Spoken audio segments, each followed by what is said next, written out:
Good morning બાળકો. આજે activity 7થી આપણે અભ્યાસ કરીશું. એક્ટિવિટી 6માં તમે જે અક્ષર ખોટો આપેલો હોય એની જગ્યાએ સાચો અક્ષર મૂકી અને વાક્યો બનાવતા શીખી ગયા. આજે એક્ટિવિટી 7માં તમારે પોસિબલ અને ઇમ્પોસિબલ એ લખવાનું છે અને વાક્યો બોલું ત્યાં તમારે વિચારી લેવાનું છે કે આ વસ્તુ પોસિબલ છે કે ઇમ્પોસિબલ છે. પહેલાં તો પોસિબલ એટલે શું? તો પોસિબલ એટલે થાય શક્ય છે અને ઇમ્પોસિબલ એટલે અશક્ય છે કે એ વાત થઈ શકે નહીં. અહીં લખીને આપેલું છે ધેટ્સ નોટ પોસિબલ, પરંતુ આપણે અત્યારે માત્ર પોસિબલ એવું બોલશું. પોસિબલ અને ઇમ્પોસિબલ. જુઓ એમાં વાક્ય શું છે? શિક્ષક બોલે છે play. I am playing kho kho in the river. In the river એટલે કે નદીમાં. હું નદીમાં ખોખો રમી રહી છું. તો શું આવશે કે ધેટ્સ નોટ પોસિબલ અથવા તો ઇમ્પોસિબલ. આપણે એની જગ્યાએ શબ્દ રાખીએ ઇમ્પોસિબલ. પછી વિદ્યાર્થી કહે છે I am playing the ball on the sun. On the sun એટલે સૂર્ય ઉપર. હું દડાથી સૂર્ય ઉપર રમી રહ્યો છું. અને બીજું શું કહે છે કે he is playing in the match box, કે તે મેચ બોક્સ એટલે માચીસનું ખોખું. તે માચીસના ખોખામાં રમી રહ્યો છે. હું સૂર્ય ઉપર દડાથી રમી રહ્યો છું અને તે માચીસના બોક્સમાં રમી રહ્યો છે. તો આ બંને વાક્ય આવે ઇમ્પોસિબલ અથવા તો ધેટ્સ નોટ પોસિબલ, કે આ શક્ય નથી. કોઈ સૂર્ય ઉપર દડા વડે રમી શકે નહીં અને કોઈ માચીસ બોક્સમાં પણ કંઈ રમી શકે નહીં. માચીસ બોક્સ વડે રમી શકે પરંતુ માચીસ બોક્સમાં રમી શકે નહીં. હવે શિક્ષક સીટ ઉપરથી બોલે છે. સીટ એટલે થાય બેસવું. સીટ ઉપરથી એ વાક્ય બોલે છે they are sitting in the pen. In the pen એટલે કે પેનની અંદર. તેઓ પેનની અંદર બેઠા છે. પેન એટલે આવી પેન. શિક્ષક આવું વાક્ય બોલે છે કે they are sitting in the pen, કે તેઓ પેનની અંદર બેઠા છે. તો આ વાત શક્ય નથી. પેનની અંદર કોઈ બેસી શકે નહીં. તો એની સામે શું આવશે કે ધેટ્સ નોટ પોસિબલ અથવા તો ઇમ્પોસિબલ. તો વિદ્યાર્થીઓ પણ એવા વાક્ય બોલે છે they are sitting in my bag, કે તેઓ મારી બેગમાં બેઠા છે. હવે બેગની અંદર શું શક્ય છે બેસવું? તો બેગની અંદર તેઓ બેઠા હોય નહીં. તો આ વાક્ય પણ આવશે that's not possible. They are sitting in my father's pocket. My father's pocket એટલે કે મારા પિતાના પાકીટમાં. તેઓ મારા પિતાના પાકીટમાં બેઠા છે. તો એ વાત પણ શક્ય નથી. તો એની સામે પણ આવે impossible. They are sitting in our school bell, કે તેઓ અમારા સ્કૂલ બેલમાં. સ્કૂલ બેલ તમે બધાએ જોયો જ હશે, ઘંટ. તેઓ અમારા સ્કૂલના ઘંટમાં બેઠા છે. તો તે પણ આવે ઇમ્પોસિબલ. અહીં પોસિબલની આગળ આઈ એમ લગાડી દો એટલે ઇમ્પોસિબલ શબ્દ થઈ જાય. અને અથવા તો તમે આમ પણ લખી શકો ધેટ્સ નોટ પોસિબલ. હવે આવા બીજા કેટલાક વાક્યો જોઈએ જેની સામે તમારે પોસિબલ અથવા તો ઇમ્પોસિબલ આવા શબ્દો આજના હોમવર્કમાં લખવાના છે. અત્યારે હું તમને એ બધા વાક્યો સમજાવી દઉં.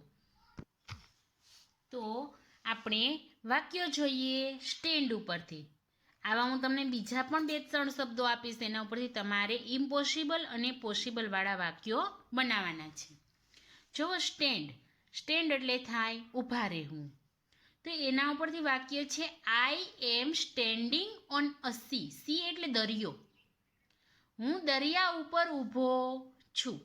તો આ વાક્ય શું આવે? તો ઇમ્પોસિબલ. શું આવશે? ઇમ્પોસિબલ, કે શક્ય નથી. જો બીજું વાક્ય જુઓ, I am standing in my compass box. હું મારા કંપાસ બોક્સમાં ઊભો છું. તો એ પણ આવે ઇમ્પોસિબલ, શક્ય નથી, અથવા તો ધેટ્સ નોટ પોસિબલ. તમને જે ફાવે તે તમે લખી શકો. પછી છે they are standing in the tap. In the tap, tap એટલે નળ. આ તમે પહેલા ધોરણમાં શીખી ગયા. ટેપ એટલે નળ. નળની અંદર, તેઓ નળની અંદર ઊભા છે. તો એ પણ આવશે ઇમ્પોસિબલ, એ વાત શક્ય નથી. તો તમારે આ હોમવર્કમાં આ બધું પૂર્ણ કરી લેવાનું છે. આ વાક્યો મેં જાતે બનાવેલા છે. તમારે પણ આવા વાક્યો હજી સ્ટેન્ડ ઉપરથી 2 વાક્યો જાતે બનાવી અને પોસિબલ અથવા તો ઇમ્પોસિબલ લખવાનું છે. એક શબ્દ ઉપરથી 5 વાક્ય બનવા જોઈએ, કારણ કે વિદ્યાર્થીઓએ પણ બનાવતા શીખવાના છે. તો તમારે બનાવવા તો પડશે જ. તો અહીં 3 વાક્ય મેં બનાવ્યા, એવા જ તમારે 2 વાક્ય પોસિબલ અથવા તો ઇમ્પોસિબલ વાળા તમે કોઈ પણ તમને જે આવડે એ તમે બનાવી શકો.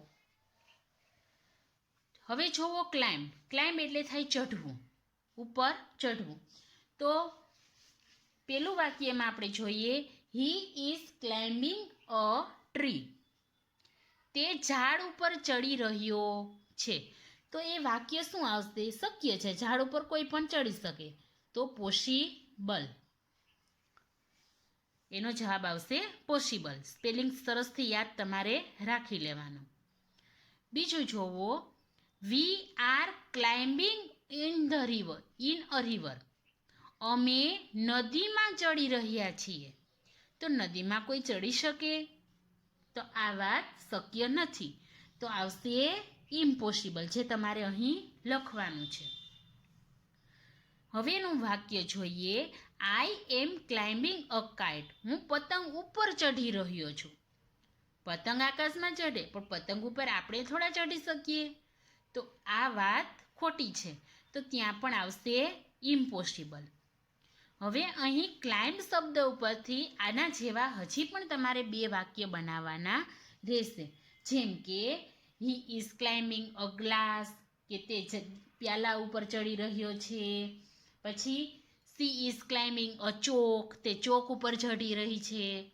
તો આવું તમે લખી શકો. હવે છે વોક, WALK. વોક એટલે ચાલવું. તો વોક ઉપરથી વાક્ય જોઈએ, આઈ એમ વોકિંગ ઇન ધ સ્કાય. હું આકાશમાં ચાલી રહી છું.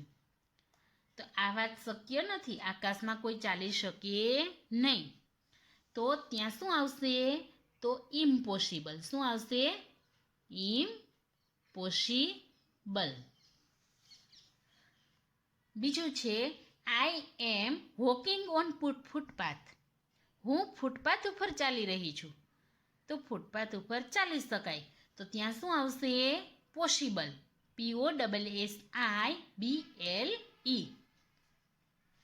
હવેનું વાક્ય છે, they R walking on water. તેઓ પાણી ઉપર ચાલી રહ્યા છે. તો પાણી ઉપર કોઈ ચાલી શકે નહીં.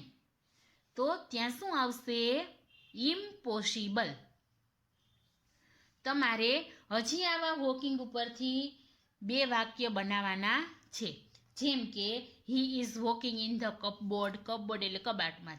તે કબાટમાં ચાલી રહ્યો છે. I M walking in my bag. હું મારી બેગમાં ચાલી રહ્યો છું. આવા તમે વાક્યો લખી શકો.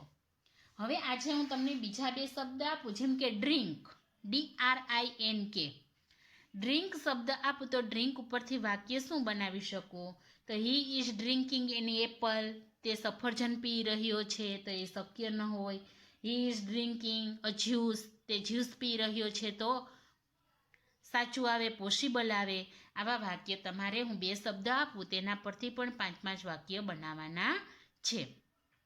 તો આજે આપણે આ માત્ર એક્ટિવિટી 7 જ ભણીશું, જેમાં તમારે પોસિબલ અને ઇમ્પોસિબલ લખતા શીખવાનું છે.